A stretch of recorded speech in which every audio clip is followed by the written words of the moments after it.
আজ এক বিশেষ কাজে বের হলাম, তো মনটা চালো একটু ঘুরে আসি। এই যে এখন দেখেন কর্ণফুলী টানেলের কাছাকাছি আমরা এসেছি। এর আগেও আমি কর্ণফুলী টানেলে অনেকবার এসেছি, আজকেও আসলাম একটু ঘুরতে।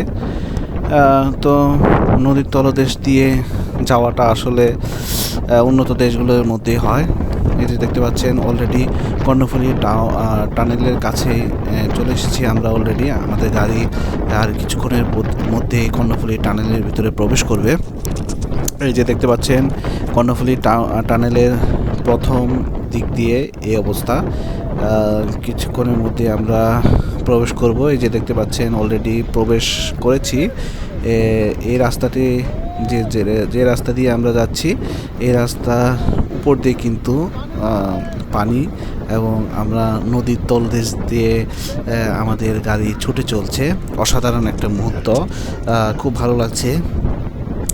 দেখতে পাচ্ছেন টানেলের ভিতরে অন্ধকার আর অন্ধকার, ভয় লাগছিল একটু একটু যে কি একটা অবস্থা। আসলে নদীর তলদেশ দিয়ে আমাদের গাড়ি ছুটে চলছে, আসলে একটা স্বপ্নের মতো মনে হচ্ছে। আমাদের গাড়ি ছুটে চলছে কর্ণফুলী টানেলের ভিতর দিয়ে। দেখেন টানেলের ভিতরে লাইট লাগানো হয়েছে, আর এই পাশ দিয়ে মনে হচ্ছে যে ভূতের একটা গলির ভিতরে ঢুকছি, এমন অবস্থা। আমার কিন্তু আসলে ভয় লাগছিল। দেখেন কিভাবে কর্ণফুলী টানেলটি তৈরি করা হয়েছে, আসলে খুব ভালো লাগছে। উন্নত দেশগুলোতে আমরা দেখতে পেয়েছি যে এইভাবে টানেল তৈরি করা হয়, বাংলাদেশেও টানেল তৈরি করা হয়েছে। আসলে এটি খুব গর্বের বিষয়। দেশের একমাত্র একটি টানেল রয়েছে, এটি হচ্ছে চট্টগ্রামে। চট্টগ্রামে নদীর তলদেশ দিয়ে গাড়ি যাচ্ছে, আসলে ভাবতেই খুব অবাক লাগছে।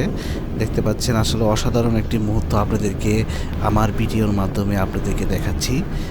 কর্ণফুলী টানেলের ভিতর দিয়ে আমরা ছুটে চলছি, এক প্রান্ত থেকে আরেক প্রান্ত নদীর তলদেশ দিয়ে আমরা আমাদের গাড়ি ছুটে চলছে। কিছুক্ষণের মধ্যে আমাদের এই কর্ণফুলী টানেলের শেষ প্রান্তে চলে এসেছি।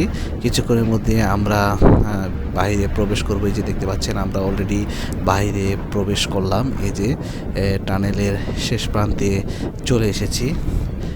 বন্ধুরা আসলে খুব ভালো লাগলো টানেল ঘুরে, এর জন্য আপনাদেরকে একটু ভিডিওর মাধ্যমে শেয়ার করলাম, আপনাদেরকে একটু দেখালাম যে টানেলের ভিতরে কি কেমন দেখা যায় এবং বাইরে কেমন দেখা যায়। যে দেখতে পাচ্ছেন আমরা এখন বাইরে প্রবেশ করছি। এই যে আমরা বাইরে চলে এসেছি। তো বন্ধুরা সবাইকে অসংখ্য অসংখ্য ধন্যবাদ। ভিডিওটি কেমন লাগলো লাইক এবং কমেন্টের মাধ্যমে জানিয়ে দিবেন। তো সবাইকে অসংখ্য ধন্যবাদ জানিয়ে আমার ভিডিও এখানে শেষ করছি। ধন্যবাদ সবাইকে।